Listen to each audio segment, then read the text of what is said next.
Fire Emblem Heroes is not a kind-hearted game in the slightest. It is a game that will chew you up and swallow you like most other gacha games. Okay, I exaggerate, but it is still not your father's Fire Emblem since it throws in skills, merges, manuals, Grand Hero battles, and casino gambling for those triple waifu slots. However, it is somewhat merciful with the orbs that it gives you a month. But that doesn't mean that it makes skipping a banner easier.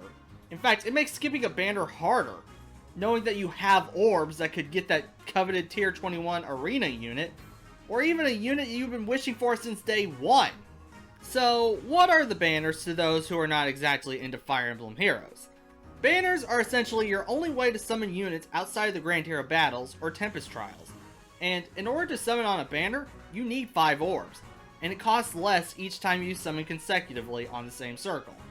The banners have a 3% 5-star rate, which is laughably low since other gachas can give you some OP characters with only 5 stones. Brave Frontier comes to mind when I talk about such gachas, as it also has battles for grand units by defeating them. In fact, a few of those units I believe are still viable last time I played it. Oh, and another thing. You don't need to merge and instead use fusion to level up units since they can reach level 99 faster. So, obviously, there has to be different ways to help the summoners, right? Since if you're a gacha game, you only survive based on how you treat your player base. Or pander to the most lonely heart out there with a Oni-chan! Well, yes. There are 2 different types of banners with a higher chance to give you a 5-star. The Hero Fest and the Legendary / Mythic banners. The Hero Fest banners give you a 5% focus unit chance and a 3% non-focus 5-star rate, with generally 4 great units at the time with each different colors. Examples include Ryoma, Takumi, Hector, and Azura for the first one, and the most recent one had Nalia, Fallen Tiki, Tibarn, and Surtur, who also have really good skills and are generally good units. The Legendary banner, however, instead has 12 focus units, but no chance for an off-focus unit, and has a rate of 8%. And some of these focus units can be a seasonal unit such as Halloween Myrrh, Summer Camilla, or Performing Arts Olivia. Not only that, but these banners will always have their own specific unit that can be summoned on these banners, such as Legendary Azura, Duma, Naga, or Legendary Lyn. So, obviously, both of these banners are great to have for the game, right? Well, while some people might like them, I personally cannot stand banners that share colors, and by extension, I hate Legendary banners. The gist of the Legendary banners is that the main draw is that there's a new Legendary hero with OP stats, skills, or generally just a great kit that other players would love to use. And with an 8% chance, how can you pass up on that deal?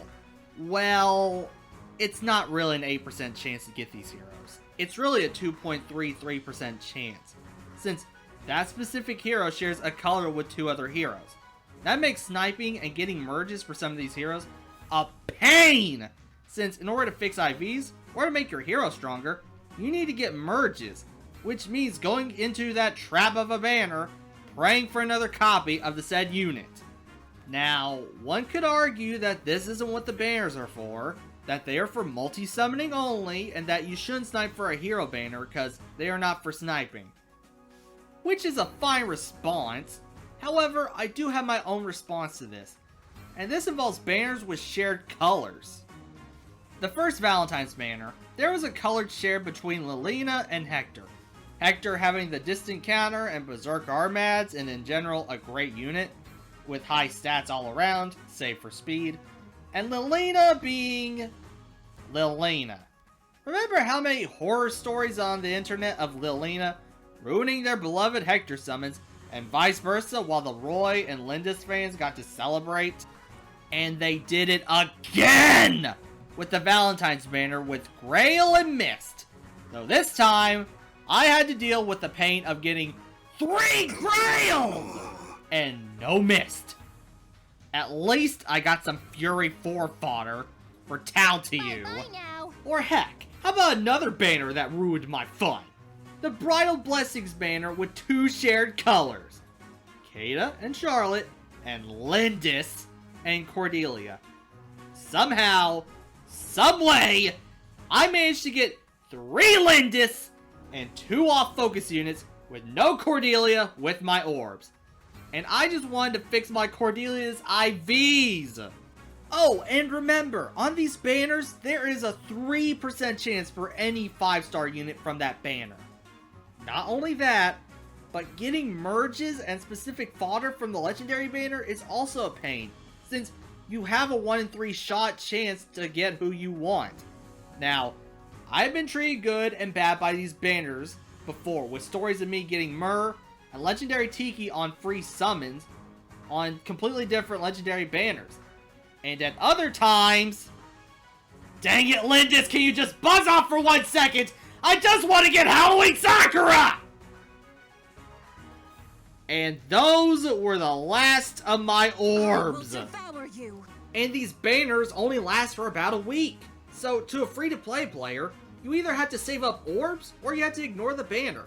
While whales and people with cash to burn laugh at their summons that they want. And if anyone still thinks that my response isn't that convincing, then I only got one more thing to say.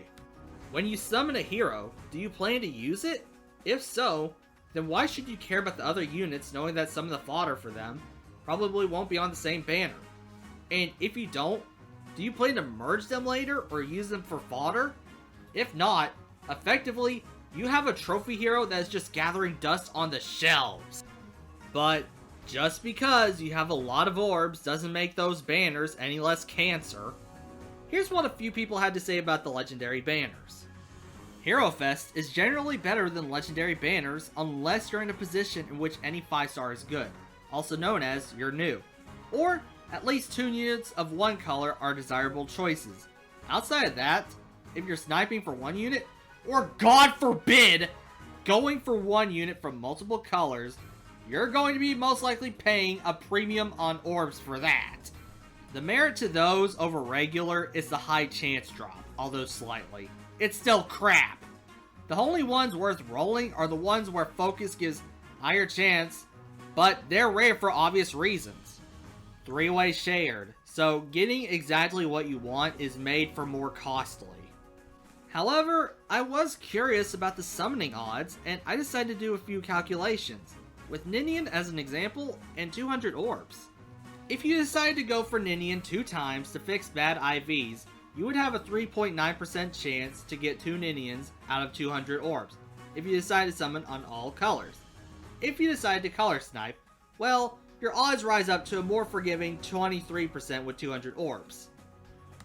However, let's decide to do some calculations with the hero. Going for 2 Ninians, if you decide to color snipe with 200 orbs, gives you a 56% chance to get 2 Ninians, while on other colors, you get a more forgiving 13% chance for you to go for the Julia, Ike, and Fluffy Sheep, which are all either really good or really good fodder. 0.33% chance to get a focus you want. And a regular banner has a 3% chance to get a focus you want. And a Hero Fest banner has a 5% chance to get a focus you want.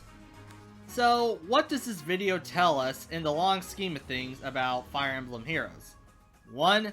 Gacha sucks in general. 2. Legendary banners are a flawed concept from the start. 3. Priscilla is never going to be a focus unit on either legendary banners or a Hero Fest.